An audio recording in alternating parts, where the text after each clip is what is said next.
Hello, everyone, and welcome to Your Cup of Joy. I'm your host, Ariana Joy Christie, and I am so glad that you are here.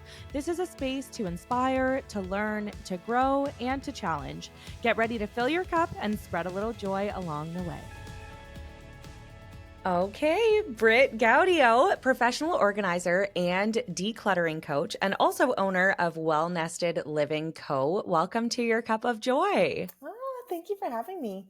I'm very excited that you're here. And I think the way that we connected was like serendipitous. I was telling so many people about this yesterday.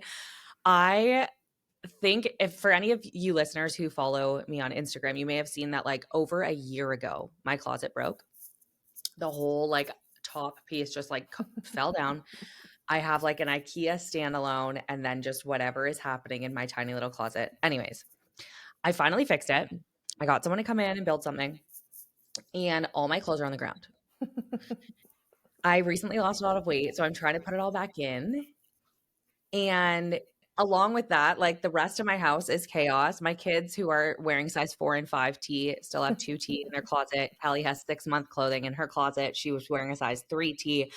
It's just a mess. And I want to be like this organized human being, and I'm not. And it's creating chaos in my head and in my life. So, anyways, I was like, okay, I need to find an organizer. I come into the office the same day and I get an email or a message from Britt. I'm like, you've got to be kidding me.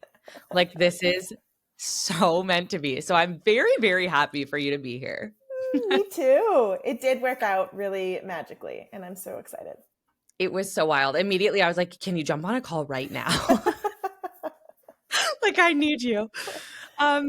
So I want to start by saying you came from the corporate world into coaching people through like the chaos in their lives and in their homes.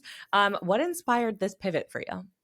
Yeah. So, I mean, much like many others who move into entrepreneurship, it was burnout. I Yes. burnt out. I like to describe it as like climbing a ladder that ultimately wasn't meant for me. And I crashed and burned because I was just giving so much of myself and also feeling as if the people around me weren't getting the best parts of me. So my husband, my kids, and yeah, so I ended up in an episode of burnout, and I really just wanted to kind of use all of those skills of like essentially running other people's businesses for 15 plus years. And I was like, I'm just going to get back to what I really enjoy. And this is always something I've done for friends and family. And it's kind of like a little bit of a side hustle. Because, when you're working in the corporate world, you kind of just need to like do something you really love. And that's what I would Totally. do as an outlet. And so when I, took my little leave of burnout, I went back to what I love, and it ended up propelling me into something really magical. And now I get to do it every day. And I've decided to focus on supporting busy parents in this season of life, because I think so often we get overlooked in terms of just managing all of the things. Yes. And we need the help. That's for Right. sure. It's so interesting to me and incredible that you have pivoted like that and built this business out of really, like you said, burnout. Like it's beautiful to take something that is so like negative, like burnout is not something fun for anybody, Mm-hmm. and to turn it into something so positive is just so wonderful. I think that's incredible. Oh, thank you. Yeah, You're welcome. it's been a fun journey. Oh, good. I think we often think of clutter as just like stuff or things, or like, when I think of clutter, I think of like a junk drawer. That's like the first thing that Mm-hmm. comes to mind. But what is the real cost of clutter that people don't always realize? Yeah, the way I like to give a visual to clients or folks I'm talking to is like, imagine that everything in our house was creating some kind of noise. So I like to say like some are like a dull hum, some are a shrieking siren, but together it's this like chorus of chaos. And it's the stuff on our walls, on our floors, on our surfaces, and even in our drawers. And in parenthood, we are constantly overstimulated, constantly. Always. And Always. so when you take in the kids' needs, wants, if you have pets, if you have a partner, then you have a job, all of those things beings are demanding of you and creating their own noise, then you have your stuff on top of that. And so I like to help people understand that like it's not necessarily your home is like crazy chaotic, you're doing a poor job. It's just your nervous system can only take so much. And by zoning in on the stuff that's taking up space and dulling that chorus of chaos, we have a little bit more in our energy tank for the stuff that matters. And so when we're talking about the cost of clutter, it's like it's taking away from our reserves for the thing that matters. Being able to connect more fully with your kids, give them the attention and the connection and the touch or whatever that looks like that they need, because it aren't being taken away by like all of the stuff on the kitchen counter or all of the shoes at the entryway. And so it's really getting into kind of like the nervous system regulation, the mental load of it all. And then, there's so much more to it, right? Like we often pick fights with our partners when we're overstimulated. We are correct. We have like our bursts of like raginess, and then all of a sudden we're just like that mom that's like lost it out of nowhere, seemingly out of nowhere, but it's not. It's because your threshold for how much you can take has been reached.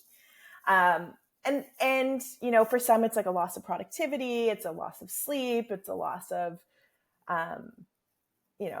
money. Sometimes we're spending money on things we don't need or things we can't find. So the cost of clutter is not just like the physical appearance of it in our home. It can be so much more. Totally. And I feel like almost all of those things that you were saying, like when it is cluttered or messy or there's things on the counter, anything, like I just feel uneasy. And I feel sometimes then I look at it as like a big thing and I'm like, I'm never going to be able to figure this out. Like I'm never going to be able to sort this. I'm never going to be able to declutter this because it's blown up out of proportion in my head. Yeah. Which I think happens to a lot of people, especially when you're saying like if you have animals and kids and other things going on and a career or a job or like things that just live in your head, the mental load of that is so immense, I think. Yeah. Just speaking to the idea of like that, it's just really daunting. And often we get stuck in cycles of like a frozen state and then clutter mounts on clutter.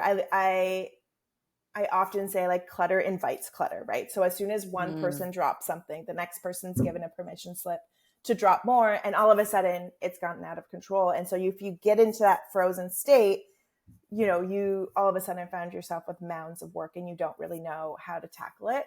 And so there's a couple ways that, that I recommend, which is like a daily reset. So a daily habit where you are resetting certain zones in your home so you don't bring today's clutter into tomorrow. So it doesn't feel insurmountable. And it's like 15 minutes.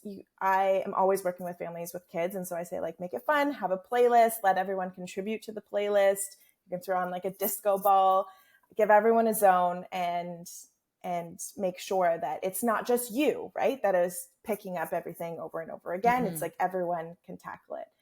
And then also I work with a lot of folks who have ADHD or some type of neurodivergence, and that concept of like it being insurmountable, but also feeling like once they start, they're like all over the place. Like they take a few things off the kitchen counter, then there are a few things out of the entry, and it's just like all of a sudden their whole house is upside down and they're frozen.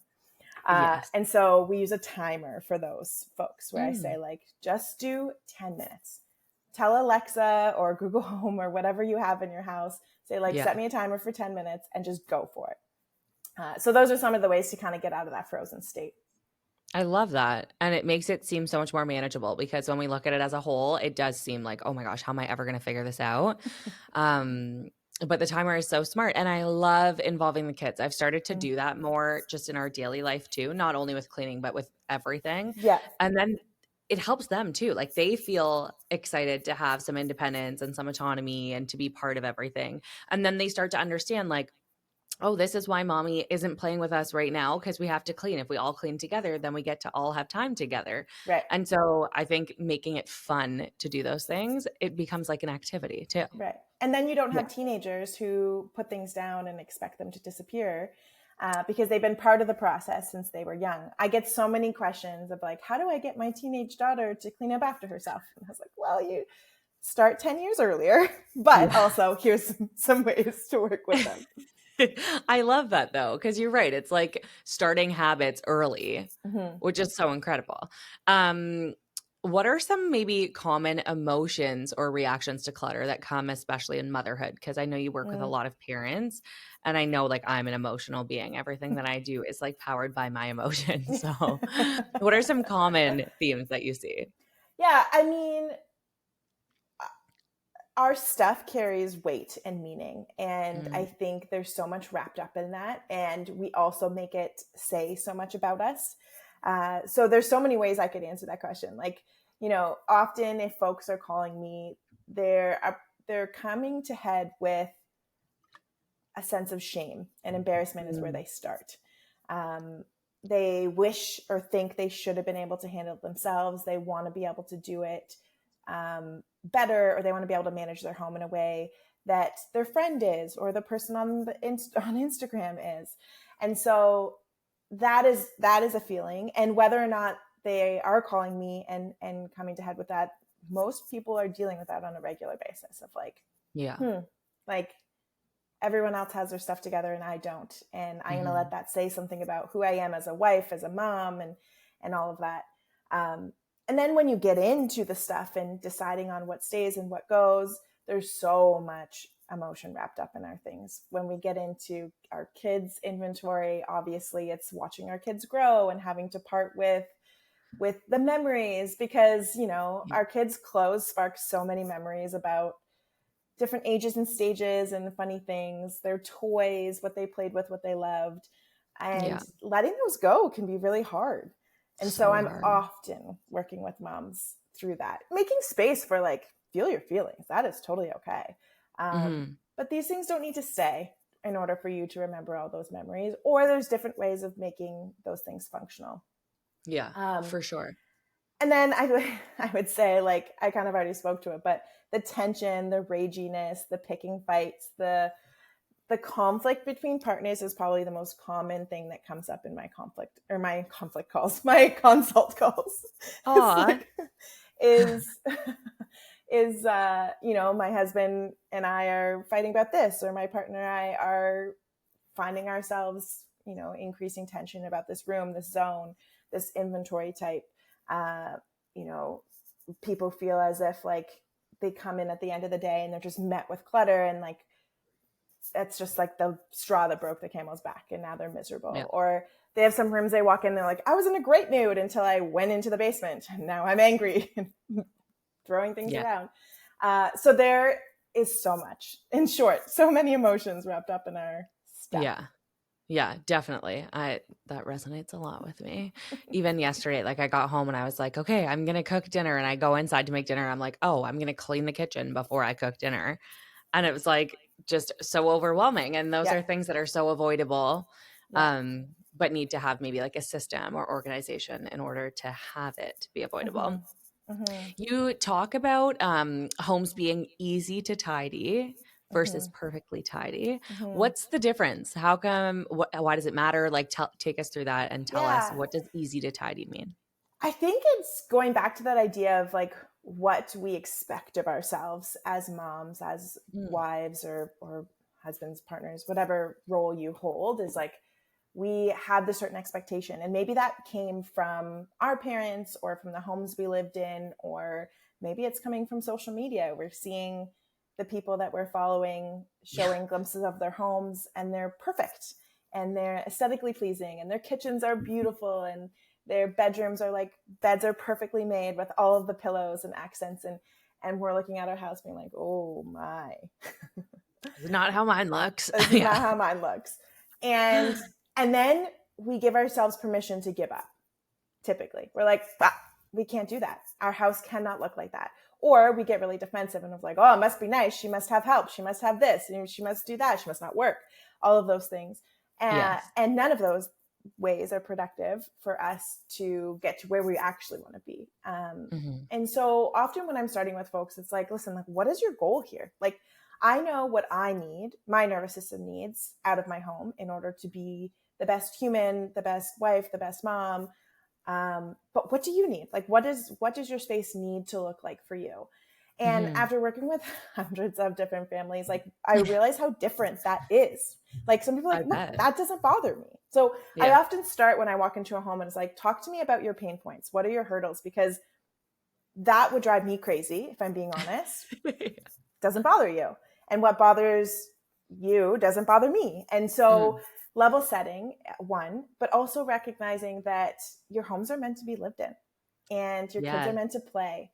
And there has to be some type of backdrop to the memories that you're making. And it can't be this like sterile Instagram worthy environment. And so backing into the idea of easy to tidy versus perfectly tidy is essentially just like, I want you to live in your home. I want you to make messes. I want you to make memories.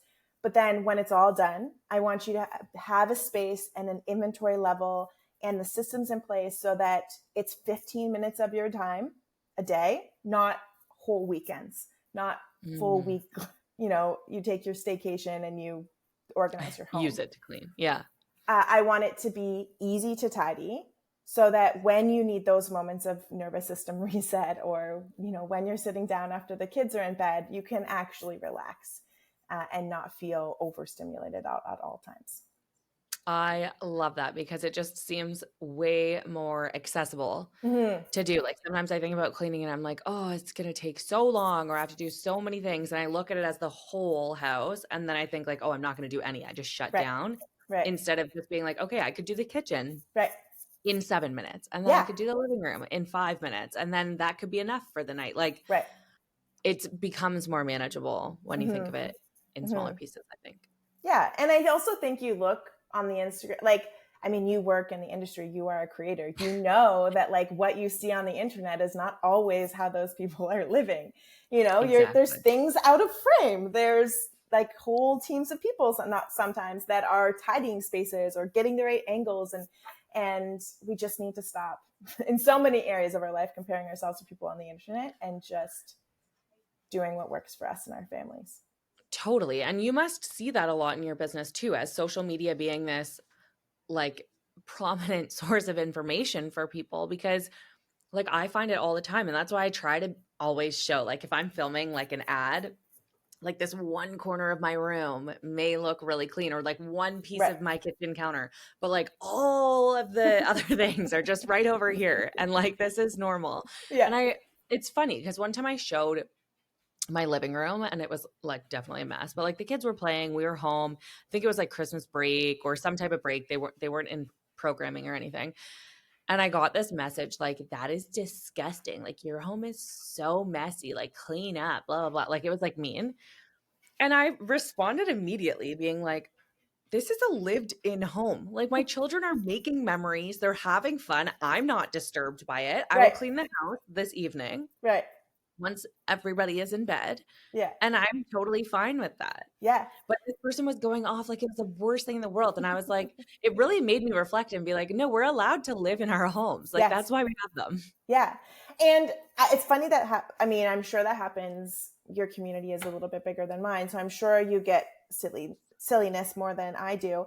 But I did have a reel, my first ever reel that went viral. And naturally, in the angle, you could see my front entryway, which is like an open hook system, and Yeah. had coats on it, and the coats were different colors, and it looked a little bit busy. Yeah. And I got a few comments of like, "Sorry, she calls herself a professional organizer. Can you see her entryway?" Or I would never take advice from a professional organizer with that. And that's kind of the time when I started to shift to be like, just to be clear, yes, this is what I work on and this is how I support you. But I also have two kids and two Yes. dogs and a husband. And my house is lived in too. And so every so often I'll say like, okay, here's the chaos. I'm actually looking at a kitchen counter that has some chaos. The difference is that this takes me 10 minutes to tidy because I have the right systems in place. And that's what we're aiming for. It doesn't Yeah. need to be perfectly tidy all the time. I love that because I think because of social media, we live in this world where people think like if everything isn't like clear walls, clear counters, bright white, then like it's not aesthetic. And Right. you're like, well, it's okay that my floors are like wooden and my Yeah. trim might not be white and my children's coats are hanging on the rack or Right. their backpacks are out in plain sight because we use them every day. Like Right. they're allowed to have them. We need them there. And so I think that's a really great way to kind of switch it and give more realistic expectations to people.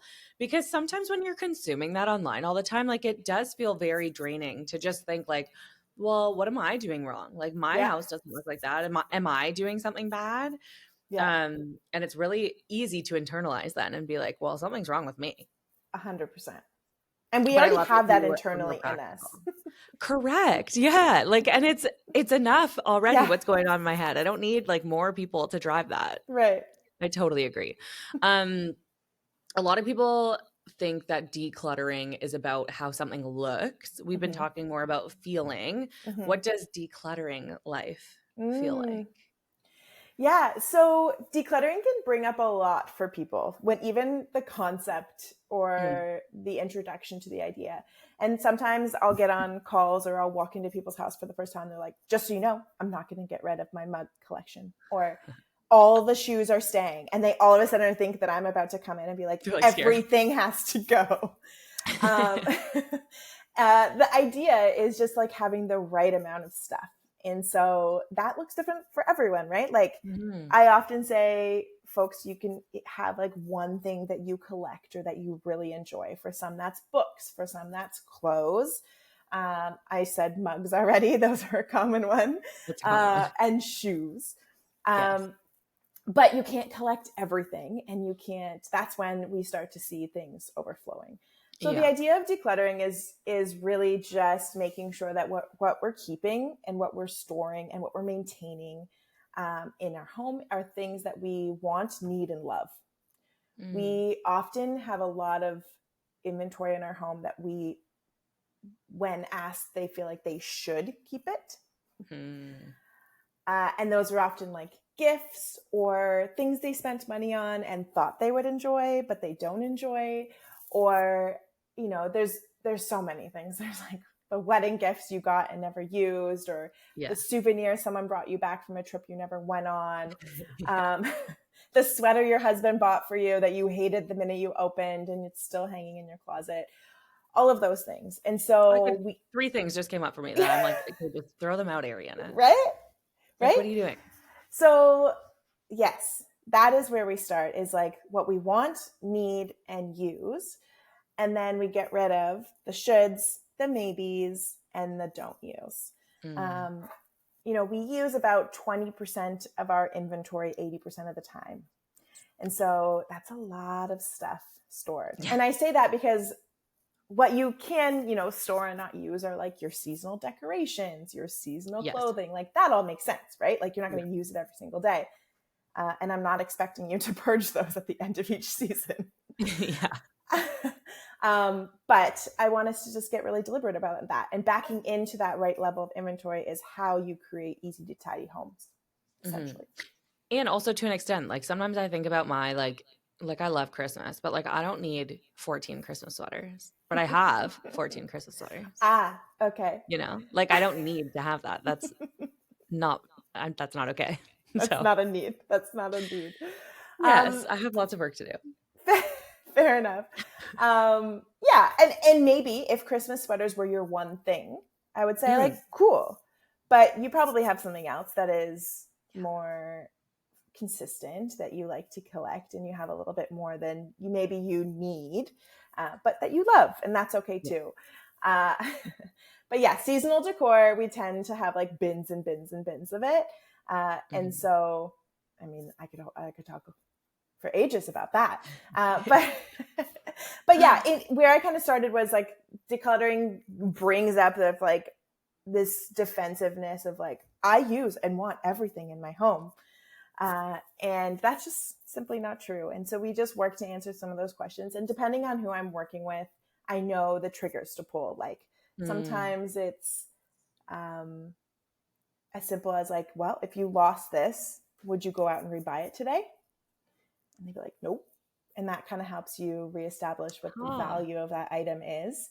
Yeah. You know, it's a sunk cost. You've spent the money on it. It's gone. And Yeah. so now it's costing you space and mental energy, and maybe you're dusting it or cleaning it or, you know, whatever it is. It's taking up things from you.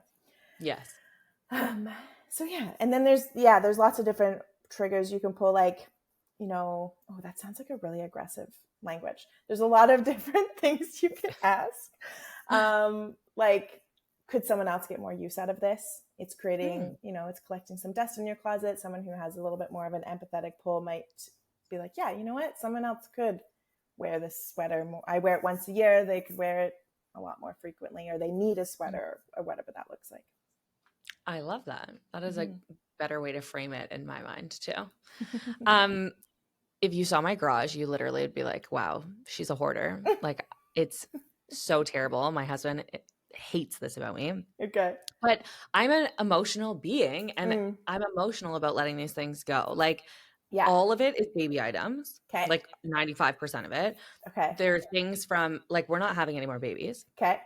I don't know why I'm holding on to them. I keep thinking, like, someday I'll have a garage sale or something. I don't know. But I just can't let go of these things. And I know it's like the emotional attachment to it. It's like letting go of a Mm. piece of, like, it already took me a lot to get it out of their closet. Now to get it like out of the garage is like the next step. Yeah. And I feel like I need to get there. What makes these items feel so sticky? Like, why can't I get rid of them? And do you help clients with this? Like, Yes. do you see this? Is it not just me? Like, please tell me. Yes. No, it's not just you. I joke often that I need to get some type of mental health accreditation because there are so many tears in my sessions. Yeah. And I actually do have, facilitation experience, and I've been trained in certain areas. So that it doesn't make me uncomfortable. Our stuff, like I said, is allowed to come with feelings. And sometimes you need to just like feel those feelings and then be like, okay, I'm ready to go. I think one thing that's important, especially when it comes to kids stuff, is like, that is an important part of your story, but we're moving on to the next chapter. So getting rid of those items not necessarily doesn't remove the chapter before. It's still a very big part of your story, but we're just going to turn the page and we're just going to start a Mm. new chapter. And in order to start that, we need to make space physically and mentally. Yeah. And so I think it's important to know that, like, there's different ways to commemorate those memories. Like, obviously, like the physical baby equipment, there's not a whole lot you can do with that aside from Yeah. making sure it just gets in the right hands. So Yes. maybe you find the right person to donate it to, or if it's important to you to, recoup some of that investment, maybe it's like consigning it or getting something back for it. Yeah. And then there are ways to commemorate other, like, clothing. I always suggest getting like a baby quilt, or a quilt made of all their baby clothing. Yeah. I love that. I have a few. I have one for each of my kids that they'll take when they go off, and then I have one of all my favorite clothes. But that was a way for me to add function to something that I wanted to hold on to and remember. And now we like snuggle up with this blanket, and I'm able to tell my kids about like what they were doing when they were wearing those different clothes. And Oh. there's a lot of really awesome folks who create those quilts in their Mhm. really cool way. I love that. Yeah. And so in short, no, there's no magic button to make you not feel sad about letting go of those things. It's just a matter of like knowing it's time. So often where the roadblocks I come into is if I'm coming into a home and one partner is like, we are done having kids, and the other partner's like, that's really hard for me to navigate. I actually just had that, and we ended up leaving like bins and bins of baby stuff, and it like killed me inside because I was like, ooh, that's just taking up so much space. And Yeah. but if you know you're done, it's just a matter of being really intentional about where it goes and Yeah. how to remember it. I love that. And those are like practical, easy ways for people to really, like, people like myself, find some meaning in getting rid of the things, because Right. it's not like I'm looking at them every day. It's not like Right. they're not serving me any purpose except causing me stress every time I open up the garage to mow the lawn. So by having something like a quilt, or I've seen like stuffed animals made Yes. from Yeah. these, like, having something like that is meaningful and Yeah. I think beautiful. Yeah. Yeah. And then obviously there's the simple ones of like, you can take photos of things and be like, hey, this was the crib you had, and this was or Yeah. this was the bassinet, or this was, there's no harm in doing that and throwing them into their baby book or their photo album or their memory box or whatever.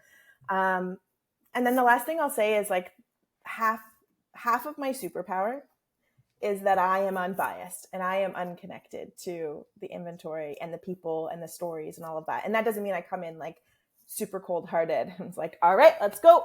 No feelings. It's just that like sometimes it's easier to have someone come in and guide you through it, but also be the one to physically remove it from the home, to physically load it into my trunk or trailer and say like, here, this is where it's going. Here's the story of the organization. You can feel good about where it's going, but you don't physically have to take it out of your house. Because sometimes I've had clients feel like, I feel like guilty or like a bad mom. Like I'm just like getting away their childhood things. And it's like, okay, let me do it. Let me take it for you. That is nice to have like an unbiased person. And I think that's part of why like hiring support in this process is powerful and beautiful and helpful too. Yeah. Yeah. And giving yourself permission to do that. I think I speak with folks who are like later in their years. They've accumulated generations of inventory. And they're like, this did not exist when I was a busy mom, or you would never call in help in that way. And I'm just really glad that we've at least started to normalize it. And I like shout it from the rooftops any opportunity of like, it is okay to get help. Yes. And actually it's beneficial. And I would even look at your business and say that it's a way for somebody to practice self-care. Like when I started this podcast, it was all to kind of debunk the myth that self-care was selfish, show people that showing yourself love and care and doing things for you actually helps you become a better version of yourself in all areas of your life. Yeah. And it may sound crazy when we think about self-care, but I think a lot of times when we say those words, we think of like a bubble bath or like a spa day or like something like that. But I really believe that self-care is so much more than that. And it can be anything that makes you feel good and helps to do something for you to fill your cup. Yeah. And organization is a space or a form of self-care. And so can you expand on that if you've given this thought in any way or seen your business in that sense? Yeah. Thank you for saying that, because I totally agree. And ever since I started this business, it has always been deeply rooted in the idea of supporting our nervous system, supporting our mental health, and helping to calm the chaos, because it's not just a transactional service. I'm not a cleaning service that comes in once a week and moves your piles around your house. I'm not someone who's coming in, like the person who cuts your lawn or walks your dog. Like this is very intentional, and it's solving a very real problem. The importance of that is being able to name it first. Like I think it's funny, folks will follow me and be like, oh my gosh, I didn't even know that was making me angry, or I didn't actually know that's why I was picking the fight with my husband. And so being able to name it is half of the battle, and how I show up on social media is so that people can kind of see themselves and recognize that that's where they need to take care of themselves a little bit more. It's funny, I have a client who gave a testimonial or a Google review that has always resonated with me, because she said, like, my husband's instinct was to get me, she was on mat leave and just like tired and overwhelmed. She was like, my husband's instinct was to get me a spa day. And she was like, I have never felt better than after 4 hours with you. And it was not relaxing. We were sweating, we were moving boxes, we were making hard decisions, but the relief you felt when that stuff left your house and your systems were in place. And I was like, that's just so spot on. Like our brain just goes to, we need a massage, or we need to get our nails done. And those things are all wonderful. Of course. But solving kind of everyday problems and getting help to do that is absolutely self-care. It's incredible. And what a good idea for a gift. Like I have people asking all the time, hey, my best friend just gave birth. Like, what can I get her? Yes. What can I do for her? Often I say something practical, like a meal, or like, something Not that is easy for them, or that will ease their load of things that they need to do. Yeah. And this is just another one to add to that. That's incredible. Yeah. I've done nesting sessions as well. So mamas who typically first-time moms want to nest themselves. They have the energy, and they were just like new and excited and whatever. It's second Yeah. time moms who have a toddler or a kid already, that are like, oh gosh, I have to pull out the bins of stuff I kept and I have to do this and do that. And it's no longer feels magical. It just feels like a chore. Yeah. And so I do nesting sessions, which often folks like chip in on their baby shower or their sprinkle or Oh, whatever, which works out really well as well. I love that. That's such a great idea. Mm-hmm. What are some signs that somebody might be craving more order or peace in their home and also in themselves? Mm. Well, the basic one is it feels like you can never catch up. Like Yeah. you are just like, you clean one corner, you turn around and there's stuff in another corner. And that feeling of just like feeling like you're giving it your all and not making any progress. Hmm. Um, Another one would be if you feel like you're constantly losing things. So that's a typical sign of like, you have the inventory, it's in your house, you know that because there's just stuff everywhere, but you can't actually find what you need because of all the stuff Not everywhere. functional. Yeah. And often folks are then like, well, then I'm buying it again, and then I'm finding it the next week, and then I've lost the second one I bought, and you know, so on and so forth. So losing Yeah. things, or being late because you're kind of running around trying to find what you need is a big indication. Conflict, as we've kind of already talked about. Yes. I had a client the other day who said, like, you know, some couples fight about money or this or that. Like, we fight about clutter. And I was like, yes. Okay, let's solve that. There's often expectation from one partner on another. Like, there's usually one person in the house who feels the weight of maintaining the home, and there's one Mm, partner who has high expectations but doesn't carry that weight. And so that can become a big problem. yeah. And so the easiest way there is like, I use my unbiased superpower and say, like, both of your needs are valid. Let's work out the systems. Yeah. So that, and also sometimes it's like, well, I've been training my husband to get rid of his 20 vintage t-shirts for like our entire relationship. And I come in and I'm not a nagging partner. I'm an Yes. unbiased party, and I can gently guide said partner to let go of their t-shirts. Yes. Uh, I also had another client, for example, who we were going through, her husband was at work. We reserved the last hour to work with the husband on his stuff. There were 7 totes of memorabilia from university, college, whatever. We had decided that each family member was going to get 1 tote of keepsakes. And she's like, he'll never be able to do it. And I was like, admittedly, it's a lot of stuff. I'm not sure how he's going to pare it down to 1. And he did it. He surprised us and like blew her Amazing. socks off. I digress there, but that is conflict in our partnerships is a big one. Yeah, Um, definitely. Mom rage. I mean, there's so many reasons why we get ragey. Yes. Um, but often it's like, you know, tripping over the toy you asked them to put away 10 times, or, you know, folding the clothes for the 18th time because they've ripped apart their dresser, or whatever that Mhm. looks like. And then you're sitting with yourself at the end of the day and you're like, oh my gosh, I actually just did that over a toy or Yeah. clothes or whatever.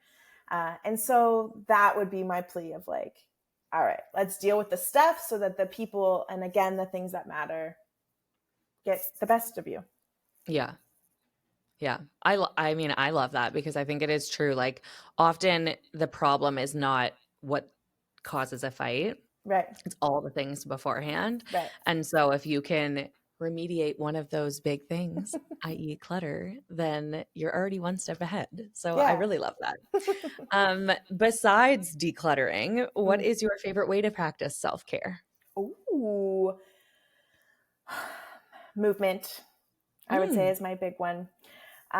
It's funny. I would have always told you that. And I was moving enough. And then probably like 3 months ago, I realized that in order to do what I love and do this job, I have to literally be in the best shape of my life. yes. It is a very physical job. I am Very. lifting and moving and on my feet for hours. And I'm Mhm. often working alone because that is the best way for me to work with clients, is just like more intimate and supportive.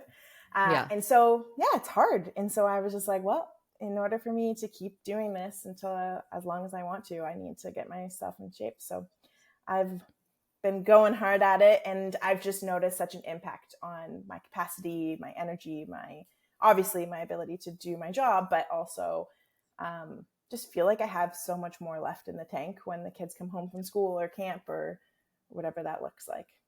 Yeah. And And time alone is my other one. which I also love.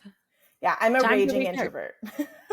No way. That's so Yeah. interesting in this line of work too. Yeah, I'm great 1-to-1 or 1-to-2. Big parties, big gatherings are really hard for me. But it's always been something I could do in professionally. Like, I led large teams. I can always show up, but it's just, I really need the alone time afterwards. I really need to recharge. And so my poor husband on the weekend was like, what are you looking forward to in the week ahead? And I was like, everyone gone to camp Just time and by work. myself. Yeah. And he was like, oh, okay, so not the vacation we're about to go on. Cool. Perfect. Yeah. That's so funny. But I love that you know that. And I think that even you talking about movement and time alone, like your two choices for self-care, it just really goes to show what I was saying before, that like self-care really helps you to be the best version of yourself and helps you to be able to give even more. Like when we're thinking about productivity in our business or in our lives and trying to do more, we often think, okay, we have to take things away in order to make space to do more. But I've learned that actually we just need to charge ourselves. Yeah. So we need to focus on like what we need, which can sometimes sound counterproductive because sometimes Yeah. it's scheduling a workout class or adding something to our calendar. But really, like that's what allows us to do more and be the best mom and the best career person and the best friend that we can be in our lives. And so I just think that's really wonderful that you're doing that Yeah. too. And I assume you're feeling the same with your CrossFit journey and everything that Totally. you've been taking on. Yeah. The exact same. And I get people messaging me all the time, like, how do you have time? Like, how do you fit this in? And like my answer is it's a non-negotiable. Like Yeah. there's no other way, because when I don't, I can't do half the things that I do Right. in a day apart from movement. Right. And so it's just become something that I need. Like if I want to do all of the other things and keep up with everything else, then I have to do that for me. Yeah. Yeah. No, I think that's so great. And I think it's awesome that you can share that on a platform and just like give people the permission slip to do that in the same way that I want to give people a permission slip to call in the help. Yes. That you're giving them the permission slip to take care of themselves, even if it means adding something a little bit more and waiting to see what happens. Yeah. And if I could like scream from a mountaintop to have everybody know, like doing something for yourself, asking for help, like these are good things. And it's Mm-hmm. a shame that it's been stigmatized for so long and that it's Mm-hmm. been something that is like sometimes shameful or you feel bad about. Like these are things you should be proud of doing. Like asking 1,000%. for help, you should be so proud of doing that. Doing something for yourself, you should be so proud that you took the step to do that. So Yeah. I just want to switch that narrative and allow people to feel the joy that comes with that. Yeah. And also remembering when a hurdle to like often asking for help is thinking that you should be good at it or you should be able to do it. And another way that I like to focus on is like everyone has kind of their zone of genius, the thing that they're really good at. And when you call in help in the areas that you're not so good, you get to like really shine in the ways that you are meant to shine. I And love in the that. same way that like I'm coming in to help you with your clutter, I call in help in so many other ways. Like, Mm. you know what I mean? Like I Yeah. have someone who cleans my house. I hate cleaning toilets. Yeah. That brings me so much joy and takes off my mental load. Yeah. You know, we all have something that we're really good at and other things we're not. And just leaning into the good stuff. I love that. Well, to end, I usually do some rapid fire questions. Is that Ooh, okay with you? yeah, yes. These Okay. make me so nervous. One word to describe your home. Safe. I love that. One thing you never feel guilty about throwing out. Tiny toys or Happy Meal toys. Anything from a Yes. loot bag. Yes. Coffee or tea? Tea. Favorite TV show? Ooh, Friends, like old school Friends. Is Nice. my comfort show. Amazing. And if you could see one person, artist, band in concert front row tomorrow, who would it be? The Spice Girls. I love it. That's amazing. Well, thank you so much for joining me, Britt. Where can people find you and connect with you? How does it work to work with you? What are those steps? Yeah, thank you. So I'm most present on Instagram. So that is at well.nested.living. So hop on over there. Lots of free resources there linked as well. So if calling in-home support is not in the budget, there's so many other ways to work with me. I also work virtually, which is also a little bit more budget friendly. And so everything's linked on my Instagram and then also on our website at wellnestedliving, all one word, .ca. Amazing. Thank you for joining us. Thanks for having me.